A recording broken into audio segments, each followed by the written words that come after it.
never lacking, never close. I know you can't afford it cause you want it groceries. Want it groceries.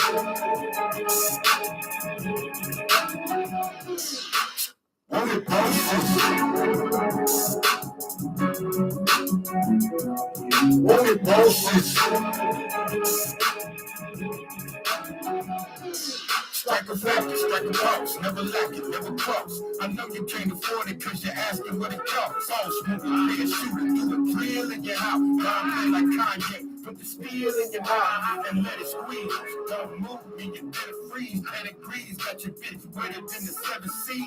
She want a boss, not a slow goon. A Jeep with you that can make a vehicle off the showroom. One touch and make it.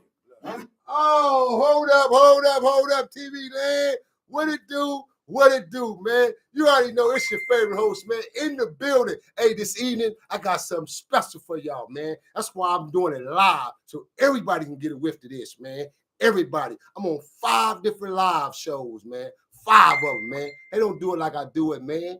That's why they can't keep up, man. They envy me, man, because they don't do it like I do it. It's your favorite host, CEO, Nino Cappucino, a.k.a. Bunny Hunter BJ, the Breezan, man. And you tapped in, tuned in right now. You've been slapped by Rules of Engagement, one of your favorite, growing, riveting, hot, epic podcast shows around. And today, this evening, I'm doing something totally different for you guys, man.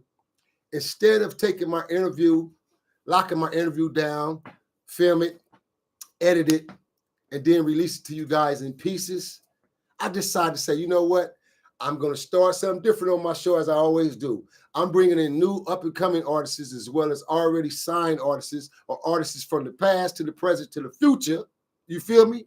Bring them right here on the Penthouse, in the Penthouse live on my show, Rules of Engagement, and let them do a sit-down with me, Nino Cappucino, the CEO, man, and listen to their music, play their music for you guys, get playback, feedback from you guys. Should we shove it, leave it alone, get rid of it, or it's hot? My show right here, Rules of Engagement. Stay tuned, man. Stay tied in your seat. But one thing's for show, 2 things for certain. This particular show, this jump off, this set off, it's the first time it's been done, but it ain't going to be your last. This is my first time doing it with a well-known artist, and he ain't just an artist. He happens to be one of my young warriors, a good dear friend as well as a warrior / nephew in the game, man, and we go back and we got history on top of history. And like I say, I always keep the real eyes around me, man. All eyes on me, man. I keep real eyeballs around me, man, all the time, man. He's a real one, and he's solid, and he's a warrior, man. I got the Don Striker in the building, man. The only artist that ever got signed to Death Row, Suge himself, Simon, the infamous Simon, snatched this young kid at a young age, signed him on the spot, man. You feel me? With no demo. Not to mention, someone special in the game took him to a cipher to battle Tupac Shakur. Rest in peace. Oh, shit. Did I say that? Tupac Shakur. Rest in peace. Man, stay glued to your seats before I come back in with the introduction. Don't go nowhere. Get your bottle. Get your coffee. Get your blunt, man. But don't do no hard drugs right now on my show. Just relax and listen to us, man. Talk to the people, for the people, by the people. Don't go nowhere. We be right back. We bosses. Let's go, TV land.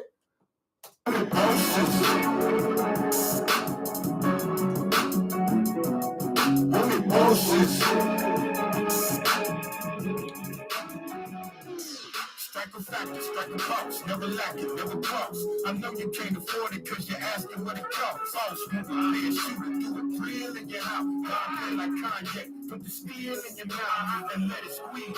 Don't move me, you better freeze. Pedigrees got your bitch wetter than the 7 seas. She want a boss, not a slow goon. A Jeep with you that can pick a vehicle off the showroom. One touch and make the blood rush. Ain't no love lust, make a phone call, get a judge. Never sentimental. I hope you get the riddle. You know a disappearing witness is a quick acquittal. Not only did I get the bitch, I got the square friend. Shot the op. I forgot the trigger was a hairpin. What? Money boss by the law and the hoes. Yeah, bro, a scarecrow. He keep a straw in his nose. Money boss. No. Because she come across us, we into that gaudy shit. Chop you up like a summer soft. Homie bosses. You like it still on the zip. Our packages on the ship. It's $250,000 on the whip. Homie bosses. Because she come across us, we into that gaudy shit. Chop you up like a summer soft. Homie bosses. You like it still on the zip. Our packages on the ship. It's $250,000 on the whip. Homie bosses. Every dark of the same. Yeah, man, you tapped in, you tuned in right now, man, to the finest, man, one of the hottest, growing, riveting podcast shows around. Rules of engagement. We in the building, man. With no further ado, I'd like to introduce myself, man. You feel me? Oh, we got that done. We got that, man. With no further ado, man, bringing in a toast to the game on top of that. Let me get my cup down. What we sipping on right quick, Strike? Oh, man, that's that Douce, man. You know what Let I'm me saying? see the bottle, man. You done knocked the hole in the bottle. We off that Douce, man. We live in the pit house, man. Off that Douce, baby. Yeah. Off that Douce, man. Here's a toast to the Strike, man. Big man. Don Cap, man. Hey, listen, we got new music coming ourselves, man. We working on a collaboration album right now. We doing it together, me and the Striker. You feel me? Under that 2 Trill West music, man, and that Don Strike music production, man, as well. We going in, man, full collaboration. But right now, I'm playing some of that music, man. He's collaborating with my boys from Oakland. Shout out to them cats up in Oakland, man. You feel me? Up in that Bay. They got it going in, man. They going in right now with this new album, man, called The Strike. What is that? Strike Mode. Strike Mode. The Strike Mode is the name of the album, man. So the music that I'm playing right now for you guys in the background, I'm going to be playing about 4 or 5 songs during the show. You feel me? Y'all tell me how y'all feel about the songs. And if it's fire, y'all light them screens up with some fire, man, or some love, man. If you don't like it, let him know you don't like it. Don't play with us. Let us know. But we here live, man. Live interview. Do a sit down. Interview this cat so he can give you an inside story of his life, man. Don, with no further ado, man, introduce yourself to the world, man. What up, man? It's the infamous Don Strike, also known as the Strike Don. Spengali the Great. You know me, stand for real, though, like that there. I Mac like 20 Macs, one a Mac, boy, master actor, creative king. That's what Mac mean. I can do damn near anything. But on the real note, man, you know what I'm talking about? Yeah, I'm live in the game, man, and I'm fucking with the big homie BJ, man. You know what I'm talking about? And I always been fucking with him, my nigga. That's just my nigga. So, Don, opening up the show, man. I always like to open up my show and allow the people out there in TV land, you know, a full introduction as to who they're watching and who's talking and whose livelihood is being shared over the airwaves. So, where were you born? Where were you descended? I was born and raised in Pasadena, California. You know what I'm talking about? What part of the Dana? Snake Pits over there off of Painterman Summit. You know what I'm saying? Community Arms, baby. You know what I'm talking about? You know, that's where I learned to do pretty much everything I learned how to do, man. You know, I traveled from the tip top down to the low end. You know what I'm talking about? I've been all through Dena, the King Manors all the way through. You know what I'm saying? Fair Oaks, Lake, you know, all in. That's where I was born and raised. I really didn't know nothing else until I, you know, got caught up with the laws. So during your experience of stomping grounds as far as that gang culture era, what hood was you from? I was from Westside PDL. Westside PDL. I need you to speak a little louder of me for that mic. I was from Westside PDL Bloods. Okay. So Westside PDL. Okay. So take me back to give me just a childhood experience. Let's say between the age of 10, 13 years old, growing up in Pasadena. How was it to you? Was it what you would call today as opposed to then? Was it wild? Was it, you know, because Pasadena was considered, you know, for us in the city, a suburban area where people would want to go live and get out of the city to live nice homes and big old beautiful homes and things like that, even though they had gang cultures there. What was it like for you growing up at that age? Well, I'm going to tell you a story. When I was 11,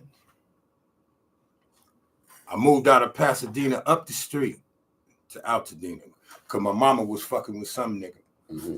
You know what I'm talking about? So, you know, I'm with my mama. She was a single parent and things like that. You know, so we go up there and I noticed that everything was a little different up there. you know, up in Pasadena. You know what I'm saying? I mean, you know, motherfuckers was from a whole nother thing, man. You know, they was wearing whole different colors from what I was used to. Mm-hmm. You see what I'm saying? As an 11-year-old, born and raised from where I'm from. You know what I'm saying? So I go up there and I'm seeing this shit. I'm like, oh, this these motherfuckers. Okay, well, whatever. We out there playing. We out there wrestling. We doing the most, right? Well, I noticed the little nigga that was in there, the little gang that was over there, they would come and charging this nigga, right? And tell him, nigga, go in your daddy's shit, nigga, and bring out $20, nigga. You know what I'm talking about? But saying another different type of words, you know, with the gang talk, right? So I'm like, man, what's going on around this motherfucker? I wouldn't get that nigga shit. So hold on. Because you know this is my show, and it's uncut, raw ribbon for the people, by the people. And we don't talk subliminals. Yeah. I need you to tell the story and facts. So are we speaking on Crips, Bloods, or what? We're speaking on Crips. They say, hey, cuz, we gonna need $20, cuz. Okay, so these are young guys. These is kids. How old? 11 and 12, my age. Okay, and they put the story down, smash it. They running up it on the porch, 6, 7 deep, with one nigga talking about, hey, say, cuz, go get that money. Mm-hmm. And I'm looking at my little partner. I mean, he was the daddy to the nigga that my mom's was fucking with. Mm-hmm. And he spooked. These the same niggas he be out there fighting and playing with, but he was spooked. So I was like, man, I wouldn't get him mark ass nigga shit. You know? So one day they come to get it, and I say, hell no, they not getting the motherfucking thing, right? So then they say, okay, yeah, them niggas did some foul shit. You know, shit I can't even speak on. But yeah, they noticed I wore a lot of red and this and that. Long story short, you know what I'm saying? I end up going over there and busting one of them niggas in the head with a brick. And that was basically that. And I had to get up out of there. I had to be removed from around that area. Yeah. But that's how it started. I wasn't from nowhere at that time. Oh, okay. So then you chose the side. That's when I said I don't like them kind of niggas. Oh, okay. So that's what. But I was a kid. So yeah, that's what put you in the frame of mind to choose that particular side when you became a PDL. Because you knew you wasn't gonna go on that side because of your experience. Well, yeah. I saw why they was the enemigos at that time because that was from my experience. Oh wow, that's as a kid. That's crazy that you would say that, and that's a great story of experience because a lot of people, a whole lot of us, when I say us, just in general, the black culture at that time experienced those very same things from Crips because they were so broad. There were so many of them, and they was merging everywhere throughout Los Angeles during that time. So they was pushing lines, man. So to take a side, most individuals took that side. That's why it was so many of them, because it was easier for them to recruit. So moving along, I didn't have that bust in me though. I wasn't gonna try to run with them. Major. So you just had your mind made up from the giddy up. That's what it is. Can't no nigga press me. I wouldn't give a fuck. That's what it is. So going through that young experience, and then you jump into the gang culture, and you go through the gang culture experience. Yeah.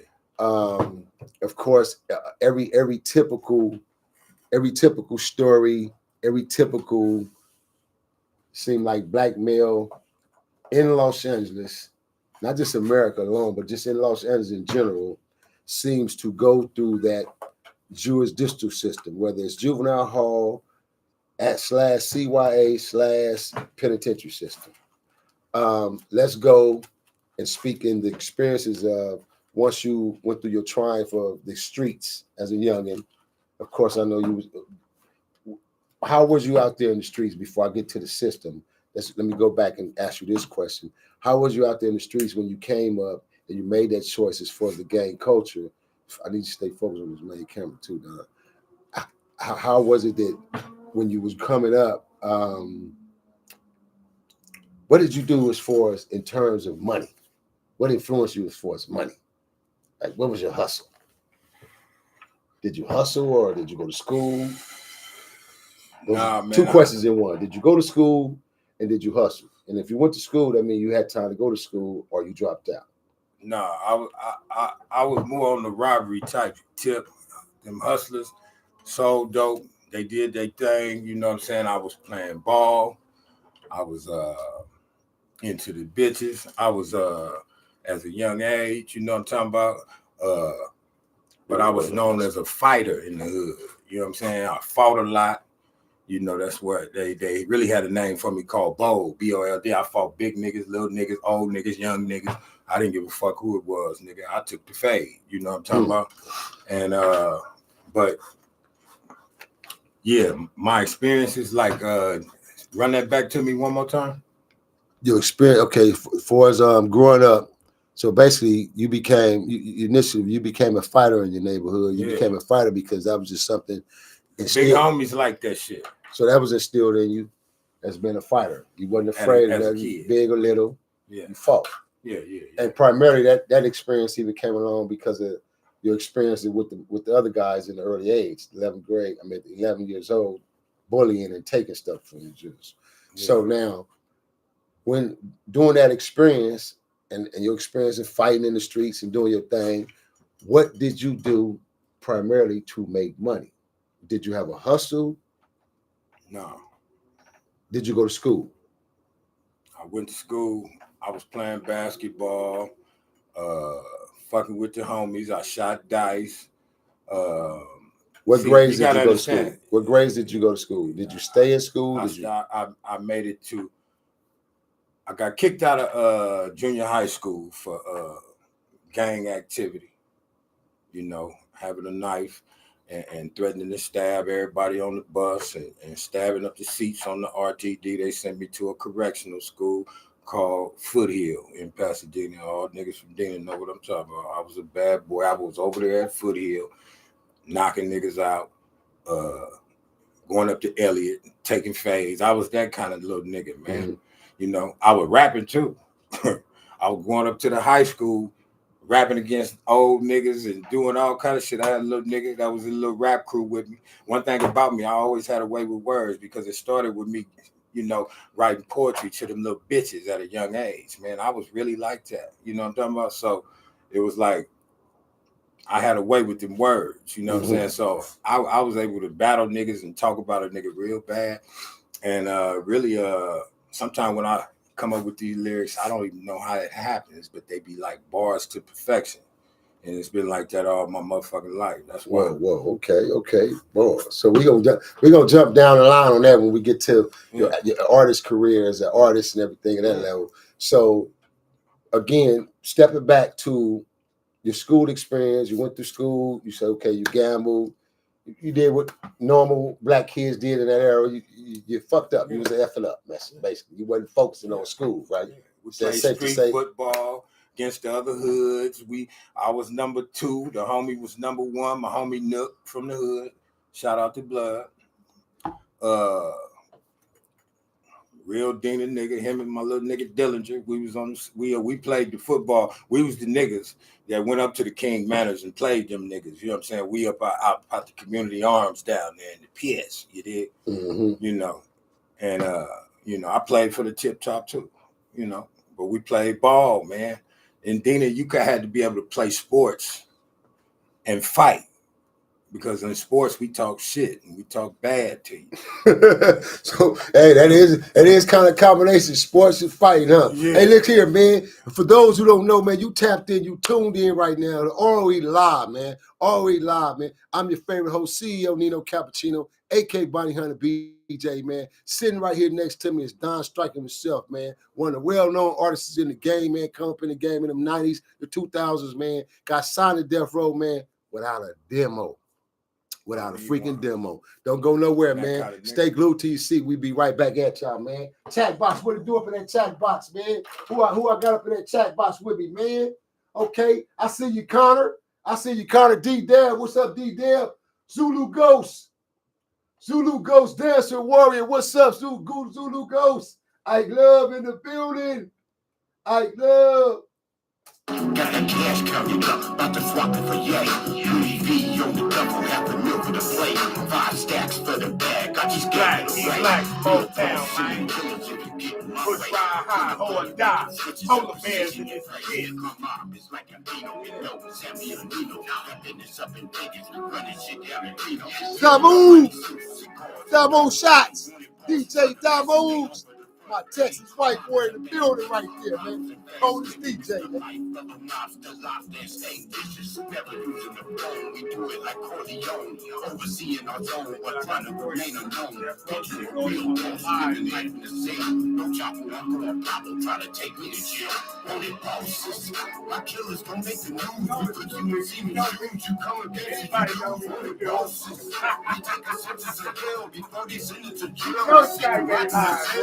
Bosses. My killers don't make the news. Because you ain't see me shoot. You come against you lose. Wanted bosses.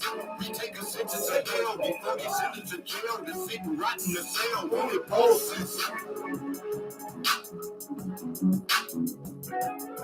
Wanted bosses. They call me $1,000. It's always gonna be blue. Wanted bosses. It's gonna be several of them, man. Yeah, don't worry about that. Nigga ain't nothing but the blue things up in the joint, man. You know. Wanted bosses, and we back, man. We back at y'all live. We back at y'all live, TV land. We are back, man. Hey, it's your favorite host, CEO Nino Cappucino, aka Bunny Hunter BJ, in the building. Sitting next to me is Don Strike, man. Don. So we jumping back in, and we gonna just put that out with me, man. You know, we live, man. I want to keep it focused on this interview, man. So we back with our people, man, and for the people, by the people. A little bit. So Don, so getting back to okay, we went to school. Did you drop out of school or did you graduate? Because I know you say you stopped at junior high. Right. Okay. No, I didn't stop at junior high. I made it to high school. I was on the basketball team. Mm-hmm. You know, Okay, listen, nigga. It's a simple question. Did you graduate or did you not? Man, hell no. Okay, thank you. The story is very devastating. If you let me get it out.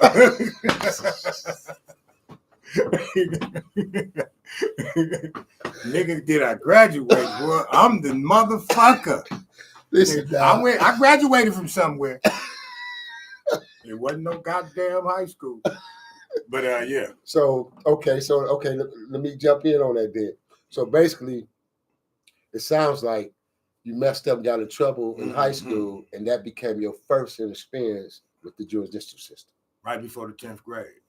Let's talk about that. Tell me your first experience before the 10th grade, how you ended up in juvenile hall, or was it YA or straight to, either or? Pistol whipped the nigga in front of the whole school and shot in the air. Shooting occupant dwelling. But I beat him. I beat a nigga with a pistol. So assault and battery and shooting occupant dwelling. Yeah. And how much time? No. I don't know about all that. Shooting occupant. I was a juvenile. Listen, I'm telling you what the penal code is. When you shoot a gun in the air, that's shooting in the occupant dwelling. That's what they categorize it as, shooting in the occupant dwelling. You didn't shoot nobody. You didn't shoot at nobody. You shot in the air. So they call it shooting in the occupant dwelling, which means it's a dwelling of the public. Yeah. You feel me? It's like when cats come outside the apartment building or outside their house, they get charged for shooting occupant dwelling. If they find out where that gunshot came from, then they can charge them for shooting occupant dwelling. That's why they call it that. Yeah. I seen a white boy, me and my little homeboy, little D boy, Donald boy, we was crimees and we was in Kansas City on our way to Angola. And we went to court and they gave white boys 15 years in Kansas City, Kansas for shooting occupant dwelling. And he was 16 years old, bro. You feel me? So moving along, in the 10th grade, you assaulted somebody, popped in the with air. With a pistol at school. Right. In the 9th grade, the 10th grade just started, and had the gun in my locker. Me and the nigga got down in the morning because he was mad about a bitch as a kid, mad about a little broad that I drove home. I had a rabbit back then. All these niggas was walking like a motherfucker. But I had Regals and shit, nigga. I was a motherfucker. I had Regals and shit, but I had this little rabbit. You know what I'm talking about? Them bitches used to learn to jump in. It was convertible. Woo, woo, woo, woo. I had the rabbit, man, you know, and I drove the little broad home and shit. And the nigga, he was from a opposing gang, and it was his little girlfriend, whatever, whoopty wop. And he felt some kind of way in the morning. Now he was, mind you, he was like 2 grades older than me. I just hit the 10. I think this nigga might have been a senior and shit, or in the 11th grade anyway. But I knew him. He was an older enemigo. You know, we used to go to school together and everything, squabble over them niggas. It wasn't nothing. But yeah, he felt some kind of way early in the morning. I'm down there rapping because we be down there battling and shit. I'm down there rapping and shit, entertaining everybody, you know. Me and a couple of niggas, we had a fat nigga that used to do the beatbox.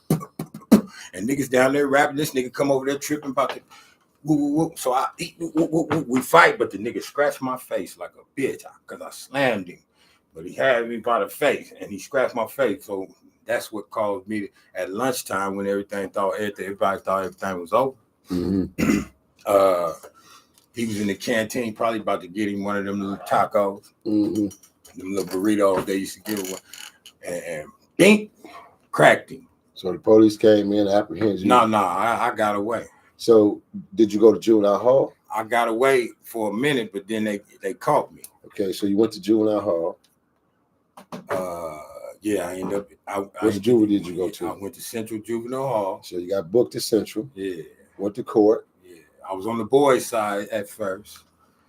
Because they was co-ed, but a lot of niggas don't even know. We grew up in co-ed juvenile hall. Yeah, Females and boys. I was on the boys' side on Y&G over that way. You know what I'm saying? Towards the end of Central. I was over there first in the little bungalow little type joint, man, and it was crazy. Motherfuckers was in there, you know, young niggas gang banging to the fullest. I mean, it was wild. So from Central, did you end up going to YA? Did they sentence you some time? Went to YA.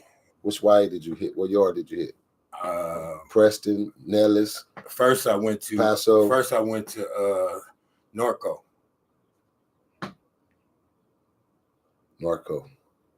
Yeah, first I went to Norco. That was a reception. Or Sorco. Which is it, Norco or Sorco? No, you went through. So did you go to when you actually did your time? I went to Whittier over there. Yeah, you went to Whittier. Yeah, reception. I went over there. What's that? Norco? That's Nellis. No, not Nellis. That's a real YA. Yeah. So you went to reception. I went to reception. You went to Whittier reception. Yeah. Then which YA did you go to from there? Then I went to Nellis. Okay. So Fred C. Nellis for boys. How much time did you end up doing? I did 5 straight at Nellis. A nickel? Your first time around? I did 5 straight at Nellis. Yeah, I did a nickel too. But then, okay, so you did a nickel in Nellis. Now, one thing about Nellis. From 15 to 20. One thing about Nellis and during this time, when we talking about the late 70s, 80s, right? Early 80s, or late 80s. Yeah. One thing about Nellis during that time, gang banged out, bro. Gang banged out. Cripped out. I'm talking about cripped out. If you're blood, you really got to be a blood. So nigga ain't on no yard at Fred C. Nellis if he ain't really no blood and banging. That I know for a fact from experience. Feel me? And my homeboy, OG Bonnie Hunter Bill held down Nellis. And he was the one that opened the doors for us when we came through because he went to the yard first. And Tank Magruder from Gray Street, you feel me, was regulating the Crip car over there at that time. You feel me? It was some bruises over there, man, in Nellis. I was in there with Romeo from Bellhaven. Major. So yeah. So being in Nellis, going through your experience in Nellis, did 5 years in Nellis. When you paroled, you got out. Yeah. Now, I want to know when you got out of Nellis, YA, was it then when you took upon your rap situation where you said, okay, you know what, man, I want to do this rap music. I want to turn my poetry into music. When was it then when you had that epiphany? Because I want to get to from Nellis and then talk about you jumping to the prison system after you graduate from YA. But I know that had to come along either during the time of your music introduction or after. So which one was it? When did you have the epiphany of like, I want to do this music? Was it when you paroled or was it while you was in YA? Well, by the time I hit Nellis, I was already the best rapper there. I was already the best rapper that ever lived, man. I had finally. Hold on, nigga. Hold on. I know you off there. Hold on, nigga. Nah. Hold on. I wasn't making sure. I heard it clearly on TV land. Nigga, you said No, because I was the best rapper ever lived. Not the best rapper, but ever lived, right? That's what you said, Don. Yeah. Okay, I just want to make sure I heard you clearly, man, on my show, Rules of Engagement Live, man, because they going to give us feedback on that, Don. Yeah. So let's go, man. All you got to do is listen to this shit. We're going to play some of it. It's not a joke or a game. They brought me down to Death Row to battle Pac. Seriously. But listen, I end up in YA because the bars I spit at the little rap shit, the nigga came back because that's what made the bitch leave with me, them raps. She was the baddest bitch in school. This nigga come back behind my lyrics. I knew my lyrics. It caused an attempted murder. I knew my lyrics was that devastating. So it caused you to go to CYA, huh? Correctional 53321. So YA now, number. So now, you parole from YA, Don. When you get out of YA, again, when and where was it that you said, I'm going to do this music? Well, when I was in YA, the homies used to fight to hear me rap. I'm talking about Bloods and Crips. First of all, they would ask me 1,000 times, come on, man. Niggas be bored in jail. Come on, man. I'll make them niggas ask me 1,000,000 times. I might even want to rap at the time, but I'm gonna make these niggas ask. Check this out. Hold on, because I don't think, hold on, Strike. Because I don't think TV Land think you really an artist, bro. Give them about 8 bars right quick off the top of the head, man. Something, man. I don't Something, man. do all that no more. Something. Because all I can think of is some pimping. Seriously. Yeah. That's what, yeah. That's what it is, huh? So look, going back to your story. I'm not from Playboy. So look, I'm a Playboy. Going back to your story, right? Yeah. So now, no disrespect to nobody, but that's me. So listen, going back to your story, you were saying that the time you got out of YA, again, when did you grasp a hold to the music and say, I want to do this music? Because I want to lead up to the Death Row. I know. Okay. I played college football first. When you got out?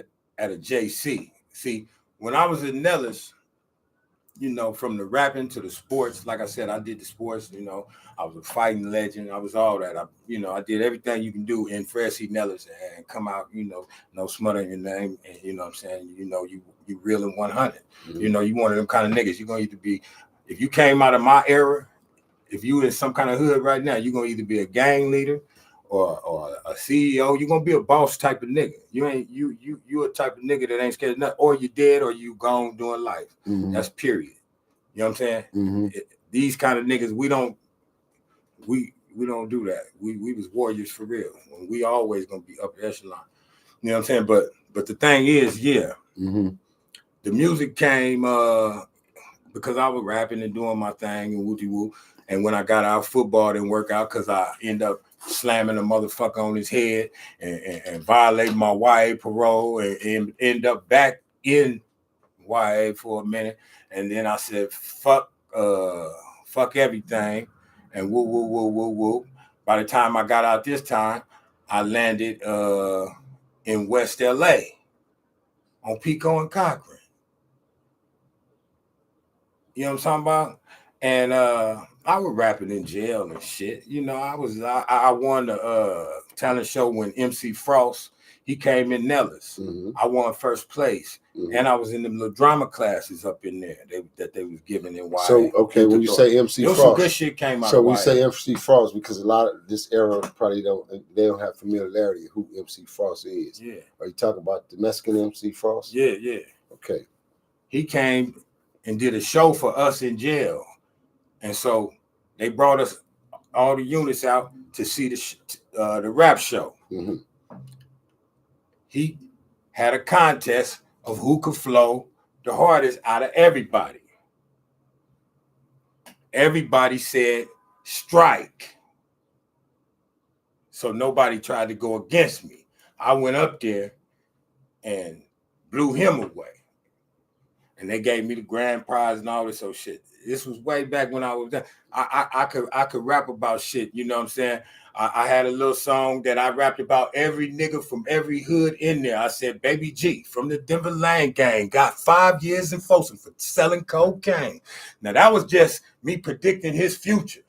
We was in YA. I said, Baby G from the Denver Lane Gang got 5 years in Folsom for selling cocaine.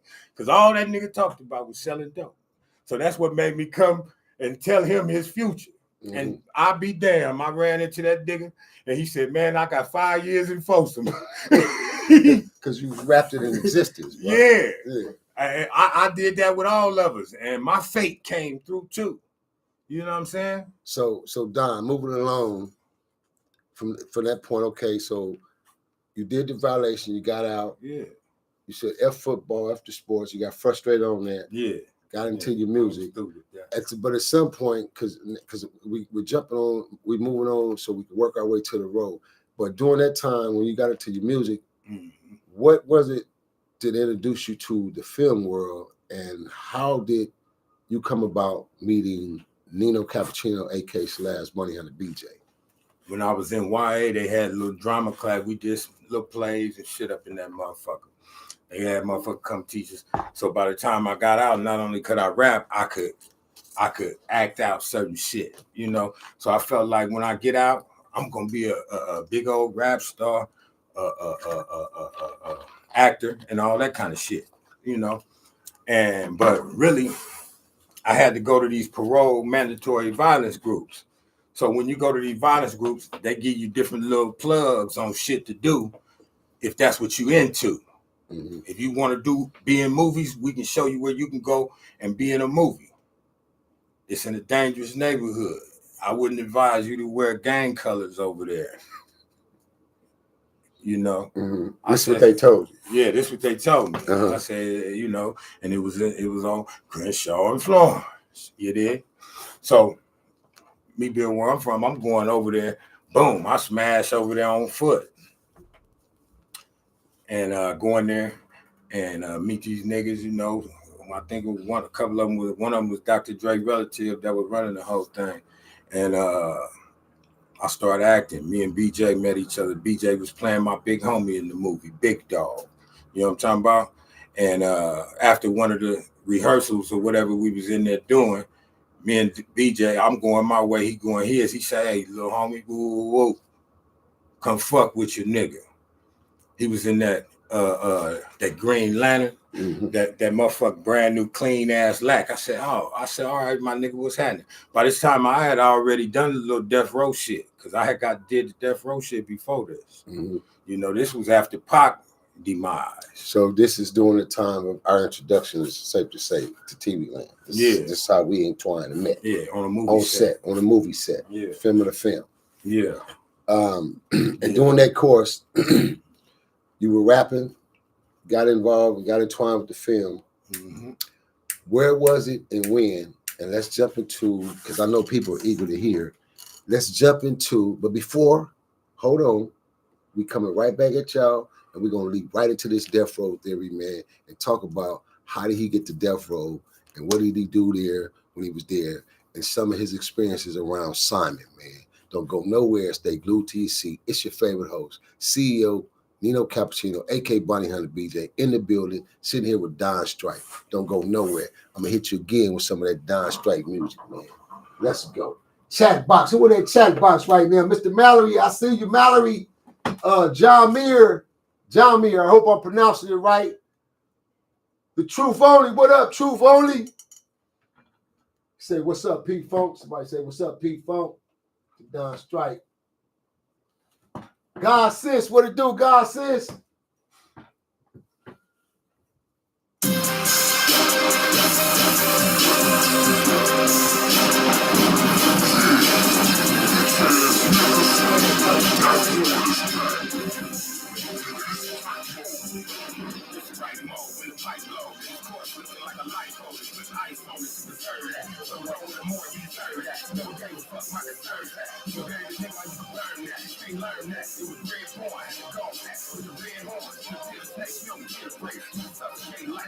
face. No cameras on you, don't kill mate. Come to agitate. It's poisonous and I'm destroying shit. In fact, that you when you play it. Big old type of nigga, I'll bomb all. Not John Cone, bring bomb all. And it's first, I got the worst third. One like I'm trying to serve. I'm tight down and I'm a python. And you bitch in the world is pipe bomb. It's pipe mode and I'm ice cold. And I'm running turns and I'm light low. Pipe mode is a fast track. You feel smooth and it's gas backwards. Pipe mode is not a one shot. Got another buster at the one spot.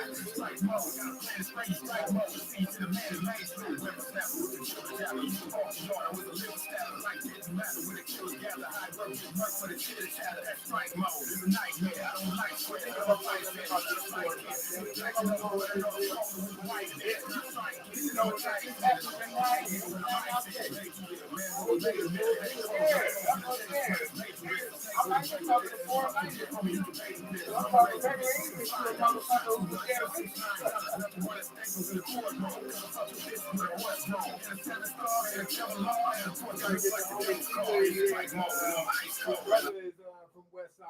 Okay, all right. And we back, man. We back, TV Land. We back. We are back.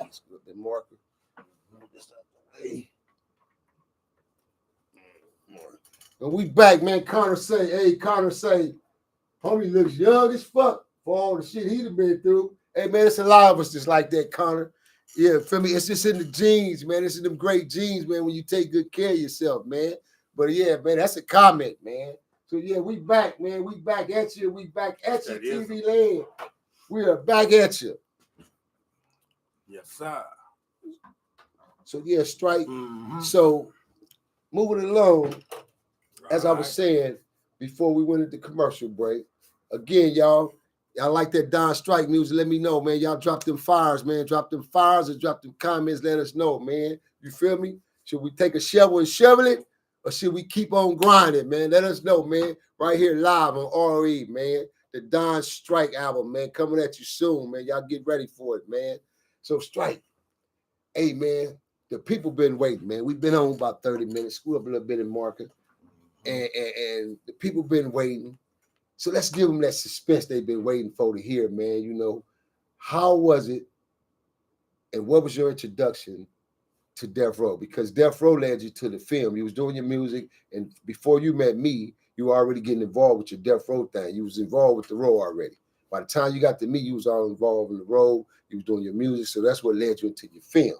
So, and that was the same time that I did Murder Was the Case with Death Row. That was the same time I co-starred with Snoop on Murder Was the Case. I did Billboard 6 weeks. Too. Yeah, you feel me? Swang. Yeah. So, how did you get introduced to Death Row, man?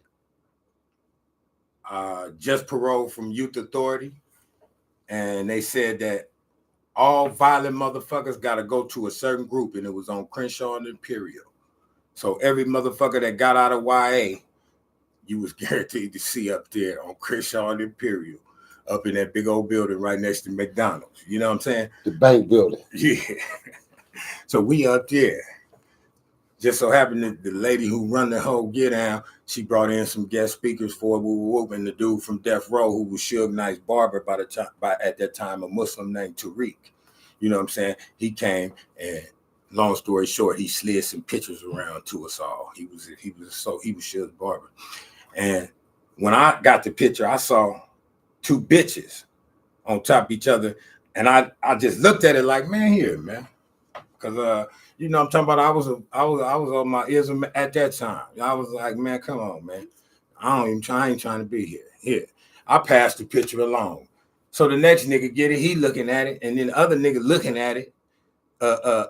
And they say, God damn, that's Suge Knight and that's Tupac. How did you go from looking at two females and it's two men though? Because it was two women on top of each other. It was two dudes with their hands on them bitches' naked asses. Oh. And the two faces was up at the top. Okay. And the two niggas, I didn't look at the picture. Okay, yeah. So, I passed the picture on. I'm looking at the ass right away. I'm like, here, man, what is this shit? But them niggas examining the picture. They say, man, that's Tupac and that's Suge. And I said, man, give me the motherfucking picture. Goddamn. You was like, hell no. I get the picture back. I look, I say, you got it? Goddamn, it's all it. So the dude who's the speaker, he say, only reason I'm in possession of that picture is because I'm not gonna do nothing with it. I'm a real one.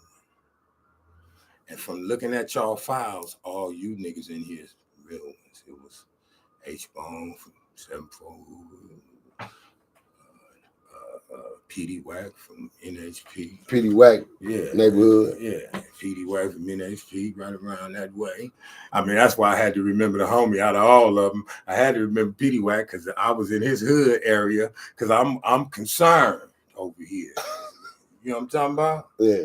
Yeah, I'm on Crenshaw and Imperial, nigga. So now from the picture, what sparked the introduction? So when everybody in the group seen the picture, they told the dude who had the picture, man, Tupac can't fuck with that nigga. So the bragging rights started there. They said Tupac can't fuck with that nigga. Then he asked the other nigga who was my enemies. The Bloods was speaking up first. Uh-huh. Then he asked the Crips. The Crips said, man, can't nobody fuck with Don Strike. Hell no, not with that rapping shit. Not Tupac, not nobody, right? So the Muslim dude, he was so deep, he looking at these niggas and he reading their file and he like, man, they talking about this nigga like that? I said, want me to spit something for you? He said, I don't need to. I don't need you to. I was at Death Row 2 days later in a limo. Came to pick me up on Pico and Cochran. Tariq did. With Suge Knight and them drivers and all that. This nigga was out there.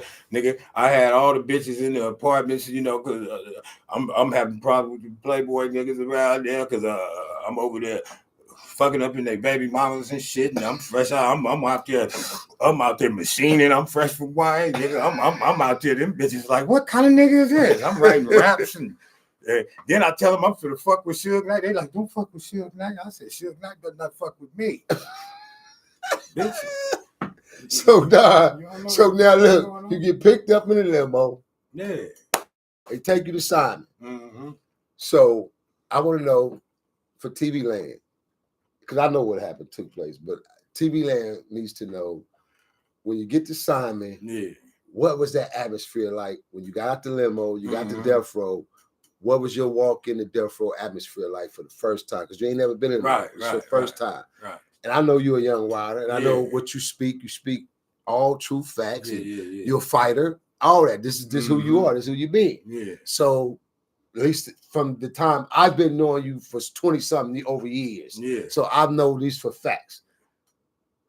What was the atmosphere like when you walked in the Death Row, bro? Because everybody don't get that kind of experience in life. And a lot of niggas can't tell these kind of stories or sit back and tell these livelihood experiences of being around the late, great A.K. Suge, A.K. Simon, Merriam Knight.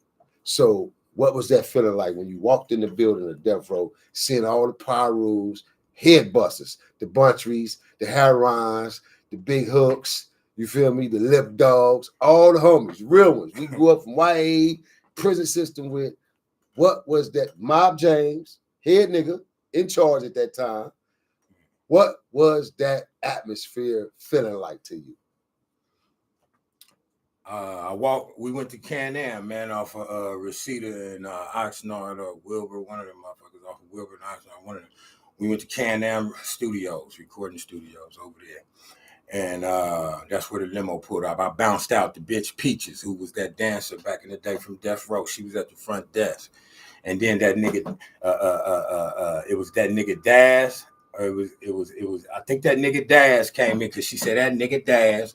And then I walked through the doors. I just, I'm just mobbing. I'm on my gangster tip. Like I'm mobbing through that motherfucker. Mm-hmm. And he take me all the way to the back. When we get to the back, it's red carpet all over the floor. Tariq was not only his barber, but Tariq was an artist. It was paintings of Tupac and Death Row and all this Death Row shit that was going on in Suge's office with the red carpet and the red couches. You know what I'm talking about? And Suge's desk was right there and his computer was right there. And then I remember I come in there, and Tariq cutting his little grandchildren's heads and all kind of little shit like this here. Mm-hmm. And Suge sit down at his desk. And when he sit down at his desk, Daz come in and Hey man, what's up? What's up? Shit, man, Simon, whatever you called him, he coming there complaining about the record sales on the album. And she'll push the button, had one of them little motherfuckers come through the loudspeaker and say what the sales was on this, that, and woo, woo, woo. And he said, "No, man, you know, we got to push the whole album, not just the single and this and that." I can remember them talking music. Mm-hmm. And so, long story short, he ended up playing some tracks for Suge, and that's when I knew Suge really knew music because he knew how to break down what was up with the nigga track and everything. And let me just pause right there. Hold that thought, keep keep going. But I just want to interject real quick because a lot of people don't know that. They don't even realize it because this is how I learned a lot of my shit from that nigga, being under that nigga as well as Dre and the productions and being around different producers. But a lot of cats don't know that nigga sharp and hands-on when it came down to the music. Productions aside of it as well. Feel me? The nigga knew instruments. I'm talking about from beats to sounds. He knew his shit. He was a motherfucker with that. Yeah. That was the first thing that caught my eye, that he wasn't just in this shit. He was actually a genius at this shit. He knew how to break down. He knew what sounded good. And them hit records had a lot to do with him knowing how to hear a sound. You know what I'm saying? Mm-hmm. So when he was, advising Daz on his track, he told him what he needed to do, whoop, and, he took it. I said, okay, boom.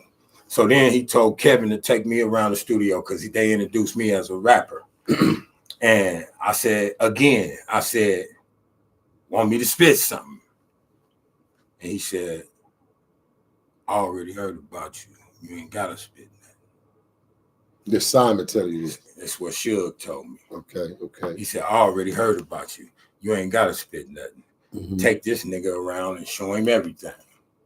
They took me all around to the weight room, to the every facilities and shit and all that, and say, yeah, this gonna be you, man. You gonna do schedule me for studio time, no charge, no nothing. Boom, I jump in there with Scott. Kevin took me upstairs, and even though they didn't want me to rap up there, I spit some shit that they was like, yeah, hurry up and rush him down there and schedule him for all month.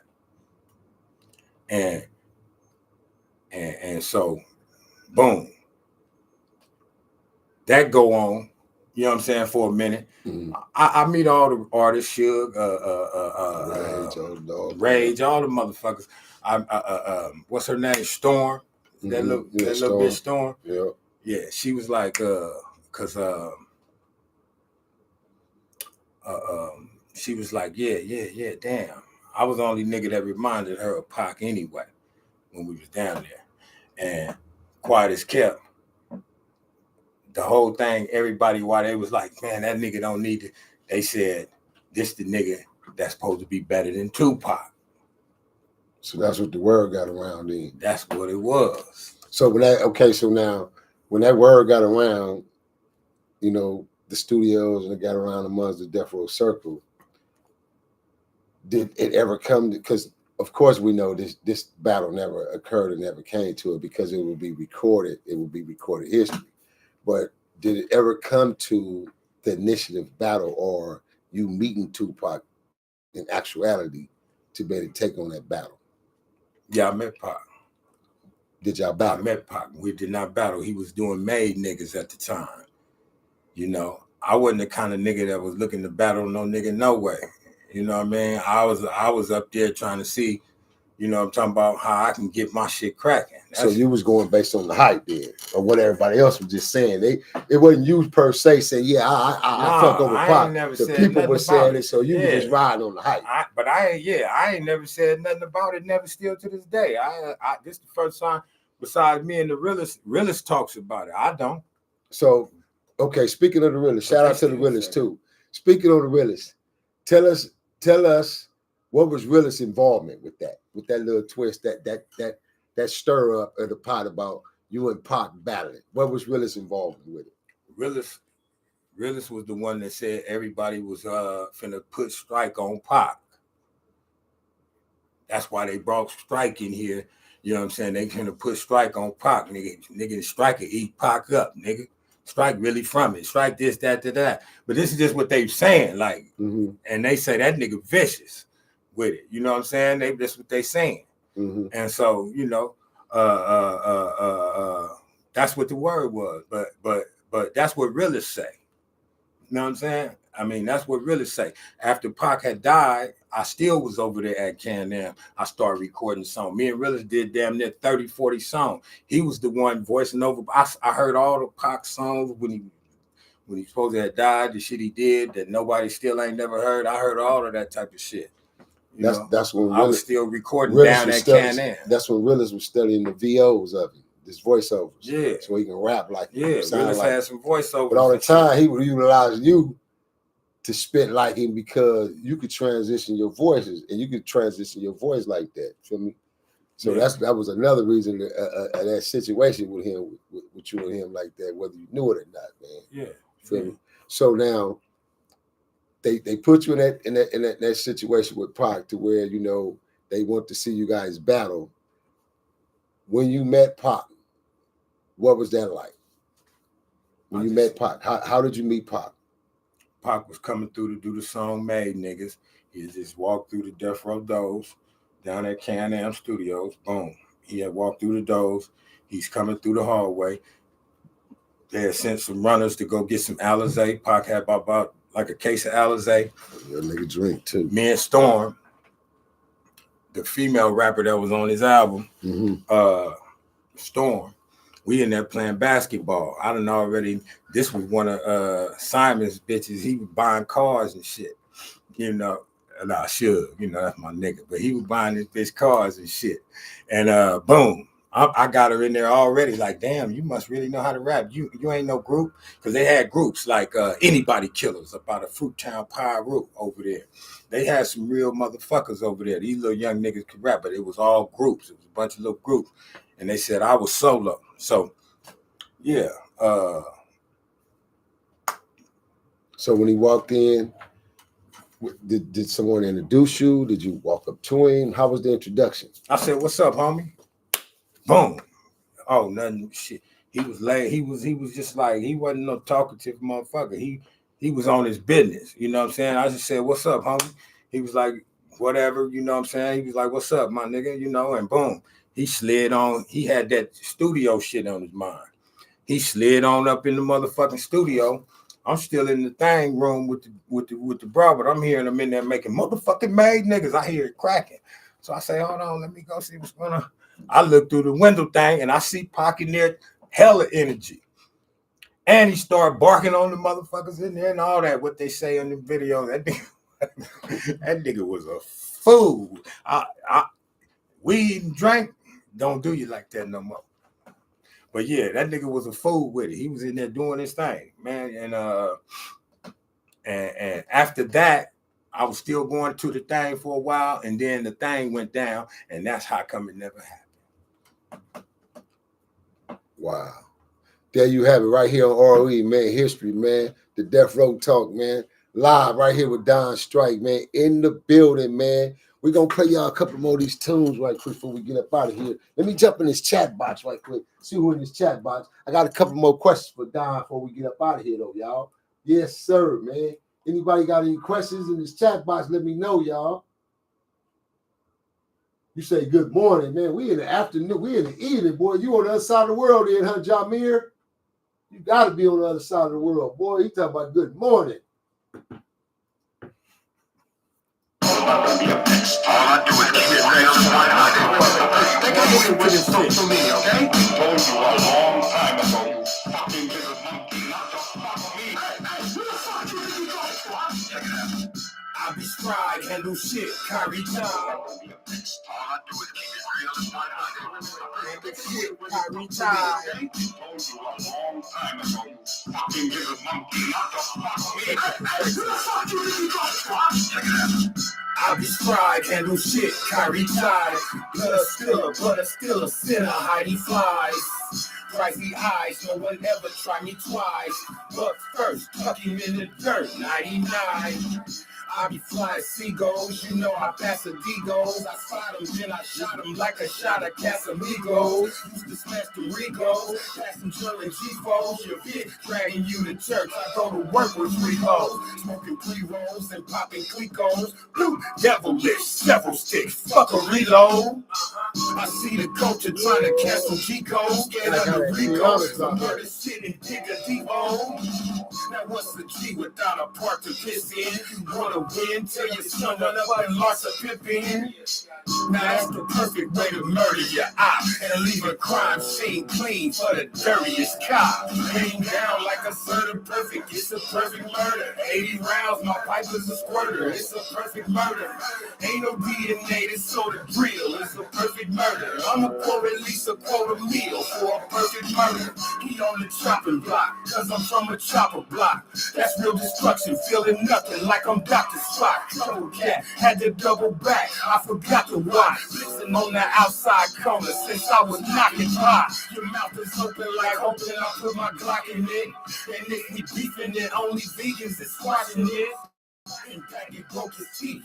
I guess he spoke his piece. Cause when you fuck with me, I'ma just quote the social speech. That's right, he's trying to go to war with his pockets light. Get a shot. A sister big homie told me to pop his fries. I tell clowns, I'm hellbound. I'm probably right. Kill jobs, kill tail God. You know I'm sorry, right? Put the safari flight condo for the party light. Phone car garage in the spot where I parked the Harley bike. Yeah, man, we back, man. We back with this closing, man. We back at you. We back, TV Land, and we are live, man. Sitting right here next to me, man. For those who might just tapped in, sitting right here with the infamous, man, Don Strike, man. The only artist that ever touched Death Row that was signed with no demo. A lot of artists got over there, man, at the road because their music had to be heard. At some point, their music had to be heard.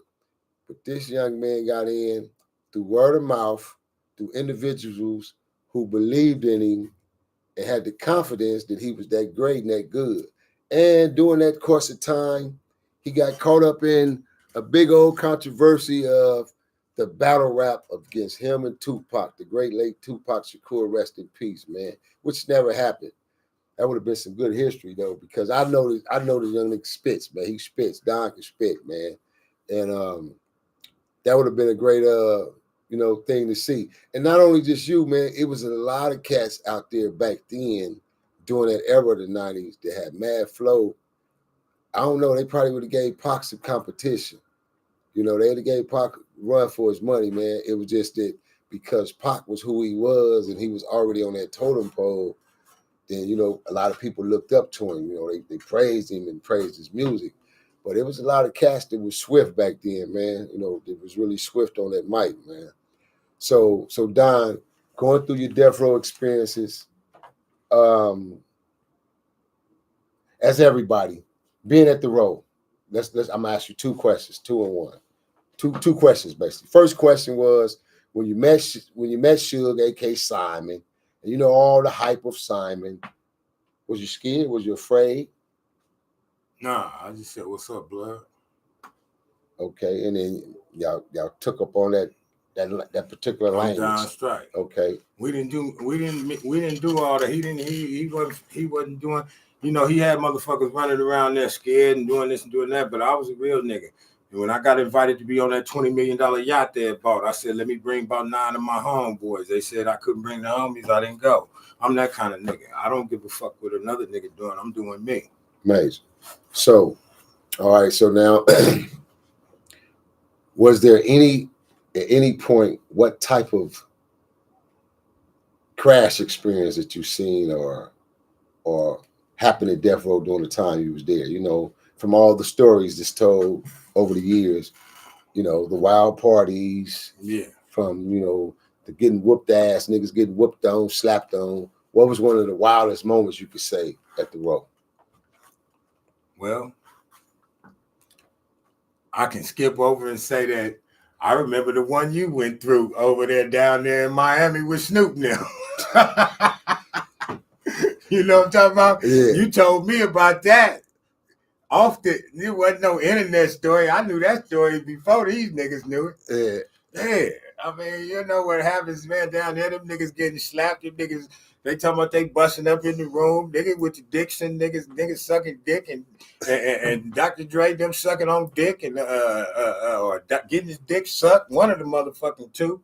Mm-hmm. Sam Snead getting slapped, and niggas getting thrown off that yacht I wouldn't get on. You know? Niggas getting marked out around that motherfucker. Niggas was busters. All the Damus, all the UTFBs, I'm talking about I was in jail with these niggas. Mm-hmm. Nigga, I was in jail with these niggas. These niggas already knew, nigga, I'm a different kind of nigga. Best fuck, don't fuck with that nigga. Them niggas told that nigga on the yard that. Crazy. So let me slow down.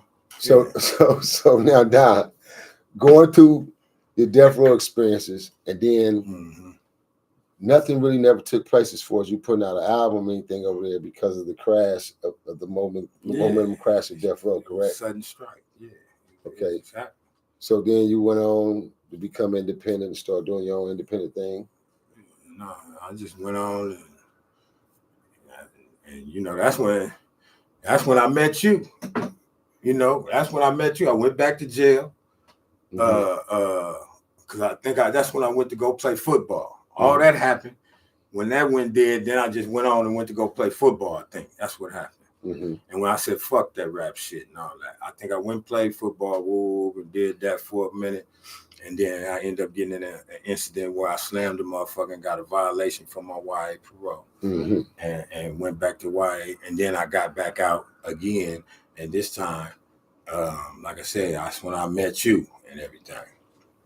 So now going to the little movie thing after I found out about it. Right. Yeah. So and then from there, you flipped out and you jumped into your pimping experience, nigga. That's when you shook and start pimping. Getting your PIN-ING on. I mean, okay. We talking about, I was what, 20? I was about 21, right? Okay. Now we talking real, right? You sure you want? I don't know if you want to do this one. Shit. Hey man, you tapped in, you tuned in right now, man, to your rawest, uncut, raw remedy for the people, by the people, to the people, man. Sit right here with my partner, man, my warrior, man, Don Striker himself, man. Hey, look, man. We're gonna play a little more of this music right quick before we close out, man. Don't go nowhere, man. Y'all rock with us, man. Don Striker. Yeah. Let's see what they say in this chat box, man. What you say, Young Creep? Speak on it, man. Young Creep, what it do, Young Creep? Young Creep say, greetings to you both. Young Creep say Pac was getting ready to retire from rap and move to deeper things. Not like politics. No, he wasn't gonna retire just yet. Hell no. He wasn't gonna retire from the music just yet. But you right in no point about the politics and other things, primarily, especially movies, the film, because that was his passion, man. But you right about that, Young Creek. Yeah, what it do, yeah. He said, did you ever do a song with Chocolate Bandit? No. He said, no, yeah. Or you talking about me or him? Hey, you know what, man? Hey, you know what? I'm going to retract that right quick. Was he down there at Can-Am? I did a song with a million artists down there. I don't remember none of them niggas. He said, was he in Can-Am? Yeah. Let's go, TV land. They call me strikers, not a biggest sign. Ain't no stick as quick as mine. Knock him out his tennis shoes that finish. Laying down like a certain perfect. It's a perfect murder. 80 rounds, my pipe is a squirter. It's a perfect murder. Ain't no beating native, so the drill. It's a perfect murder. I'ma quote at least a quote a meal. It's a perfect murder. Laying down like a certain perfect. It's a perfect murder. 80 rounds, my pipe is a squirter. It's a perfect murder. Ain't no beating native. So the drill, it's a perfect murder. I'ma quote at least a quote a meal. A perfect murder. Motherfuckers better quit playing. No face, no case. I don't chase, I replace. That's right. I might have, not that I can recall, but there's a lot of niggas who I did songs like a certain perfect, it's a perfect murder. 80 rounds, my pipe is a squirter. It's a perfect murder. Ain't no beating native, so the drill.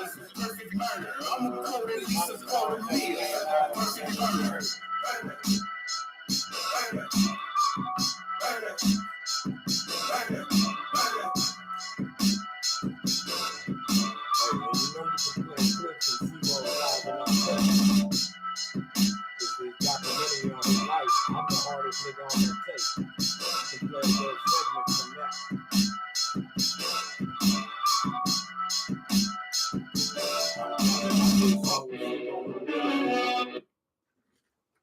Yo, we're back, man. We're back, Pee-wee Land. We're back to my closing of my show. Hey, look, it's been a pleasure, man, having y'all with us.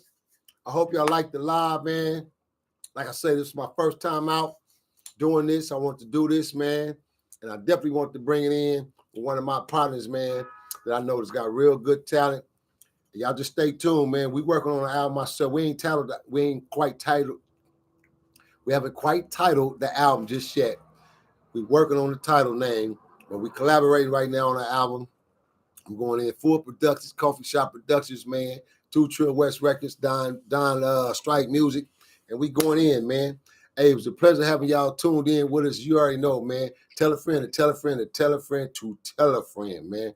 It's your favorite host, CEO Nino Cappucino, a.k.a. Bonnie Hunter BJ. Before I close out, though, as I always do with any of my guests on the panel, Don, I want you to look in the main camera right there. And to all the youngers out there, because as you know, you've seen the live today when I talked about the new game and how they twisting us up on the rap game now, and they don't want you to be employed coming out of prison. They taking that from us now. What is your thought and advice on a youngster right now in the game that's trying to get up in the rap game, man? Would you advise them to continue the path of rapping, or would you tell them to go back to school and educate yourself and have a backup plan? That's what I need you to advise in that camera right now before we close. Man, go back to school, man. Get you a backup plan, man. You know what I'm saying? Like I said, man, that rap shit, man, you know what I'm talking about? You can't count on that shit. And they trying to take that from you niggas, man, especially you gangster niggas and niggas that ain't got in a little trouble and coming home, like I said, you know, they ain't even allowing motherfuckers to rap no more. So just imagine you gonna start rapping. It's a big old stigma on it, man. Just get you something else to do, man. Leave this kind of shit to me, man. You know what I'm saying? Because you niggas shit can never compare to mine. No way. Hold on, man. This thing, you give him advice at the same token, but tell him this leadership to you, huh, Don? Yeah, hey, man. Right here, man, live on R.O.E, man. You've been struck by lightning bolt, man. R.O.E, rules of engagement, 2414. Go push that like, share, subscribe button, man. And please, man, folks, you know my motto, man. Don't drink and drive, man, and leave them dirty drugs alone, man. Because over here in the Mighty W, we can't help it because we always talk to survive. And I'm out here. Ah! Yeah! That's a sound bite. Drop that. Drop that. Drop that. Drop that. Drop that.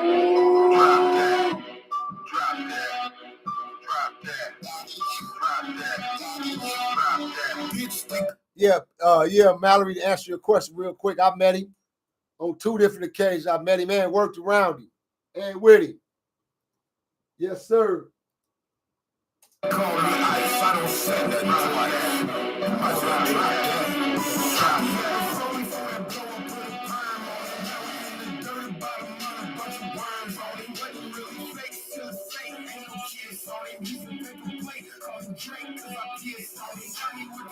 Probably make a hot day cold. Talking like a molly, I ain't sorry, I ain't J. Cole.